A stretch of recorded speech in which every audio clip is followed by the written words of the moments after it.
Live. News 8's Good Morning Connecticut starts now. Another duty for police, while the state medical examiner is now saying it's up to police departments to perform autopsies. And if you're just waking up, let's take a live look at Long Wharf in New Haven on this Wednesday morning. Today is going to be the day that we were dreaming about all last week when we were dealing with all of that rain. It is finally here, some nice weather. All right, sounds good. If you're just getting up and about, it is 6:30 on a Wednesday morning.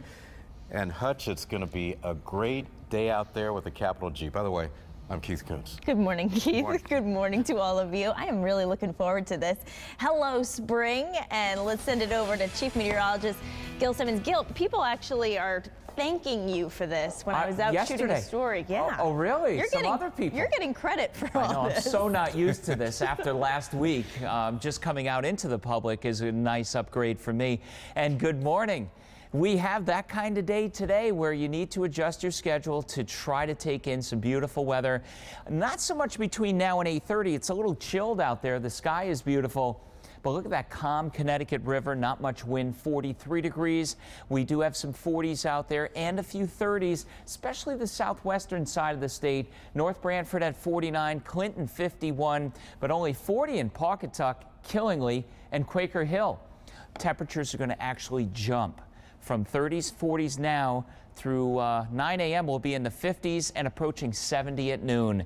We'll talk about the school forecast and your 8-day, maybe some showers at the end of the week. Teresa, I'll see you with that at 6:45. All right, sounds good to me, Gil. The traffic map is looking pretty nice. I just checked in with state police and went through all 210 of our traffic cameras and only found a little bit of sun glare, so that's really nice if you're starting your day off right now. All right, let's take a look at the map. We're going to leave New Haven and head a little bit further south on both the Merritt Parkway and 95. You can see this is where we're having the heaviest delays, so it's Trumbull, Bridgeport. Have some patience there. Again, there are no accidents. This is just rush hour, so if that's your route, chances are you're probably used to it. Traveling through Stratford this morning, Route 110 is going to be blocked. They're doing some ongoing construction. Northbound and southbound, you're going to have to take Main Street. That's today between 9 and 3, so be prepared for some brake lights there. Trains and planes are looking fantastic. If you're hopping off on vacation at Bradley Tweed, everything is right where it should be. So is Metro North, Shoreline East, and Amtrak. The construction up by the Bradley Connector, Route 20, that is cleared and no longer an issue. Check those cameras at WTNH. We'll send things over to you, Laura. All right, thanks, Teresa. New this morning, The Day reports police departments will soon have to pay for toxicology tests for most sudden deaths. The chief medical examiner's office made the decision because of budget cuts at the state level. According to The Day, that office will no longer do toxicology work on homicides, motor vehicle deaths, and most suicides beginning June 1st.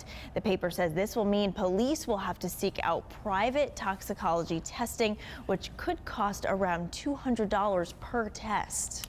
A judge has ruled in favor of New Haven police officers in a federal lawsuit accusing them of an illegal search. The New Haven Register reporting the judge dismissed the suit filed by Taurus Cafe owner Larry Livingston. Police had a search warrant connected to a homicide that happened outside of that bar back in 2013, but he claimed officers ransacked the basement of his bar and took $27,000 in cash receipts. The paper reports that court documents show the judge did not find Livingston's testimony generally credible. New Haven Police Chief Dean Esserman and Mayor Tony Harp will hold a news conference today to talk about crime being on the decline in the Elm City. The two will talk about newly released federal crime statistics and discuss 5 years of progress here in New Haven. They'll also talk about ongoing efforts to prevent crime and how law enforcement is getting engaged in the community. Here's what we're watching. The Middletown Press reports local elected officials are telling state lawmakers that they cannot claim they will pass a budget without a tax increase. Town leaders say a cut to municipal aid will cause property taxes to go up, meaning you're going to end up paying even more. State Republican lawmakers are complaining that there's only been a partial release of budget bills as they head toward a special session. Minority Leader Len Fasano wants to know why a bill spelling out details of the budget has not been released. The entire $19.7 billion budget was released on Tuesday. The Senate votes tomorrow. There is no set date yet for a vote by the House of Representatives. U.S. Senator Richard Blumenthal calling on the nation's airlines To get rid of the fees you pay to check your luggage, Blumenthal says this is one way to help reduce long airport security lines this summer. The senator says getting rid of those baggage fees will not eliminate the long lines, but it would be a start. Laura. Keith, it's 6:35 now. The airlines are calling on passengers to express their frustration or concerns, but it has nothing to do with your experience in the air, rather on the ground. News 8's Brian Spiros joins us live this morning from Bradley International Airport to explain what this is all about. Good morning, Brian. Well, good morning, Laura. In order to get onto an airplane, you first have to get through security, as people are doing here this morning at Bradley Airport. And the airlines, they basically want to hear about your experience, not only in this line, but at security lines across the entire country. They want you to complain. In fact, the trade group representing several U.S. carriers wants people to post pictures of long security lines on social media using the hashtag #IHateTheWait. This comes as wait times across the country have increased significantly in recent months. In fact, lines during peak hours at some airports have reached 90 minutes. So the airlines are hoping that Congress and the TSA will see what's going on and make necessary changes. Why are the wait times getting so bad? Well, in simple terms, when the TSA launched its expedited pre-check screening program, it then reduced its staff over the course of 3 years. Here's the problem. Not enough people signed up for pre-checks as initially thought. There are also supposed to be a record number of travelers as we head into the busy summer season. That's what's leading some to believe the issue will only get worse if nothing is done to fix the problem. Now, earlier this week, the TSA said it would increase staff at security checkpoints. Right now, it's unclear if it will help the issue or not. If you are flying in the coming weeks or during the summer months, it's recommended you get here to the airport at least 2 hours before your flight, even on domestic flights. We're reporting live this morning from Bradley Airport in Windsor Locks. I'm Brian Spiros. Keith, we'll send it back to you in the studio. Brian, thank you. The group Save the Sound will lead a community discussion tonight following the finding of high levels of bacteria at 2 beaches in Branford. Those are Branford Point Beach and Short Beach. The group says the levels exceed state and EPA safe swimming standards and the cause, pollution. Save the Sound says high levels of bacteria can be a health concern.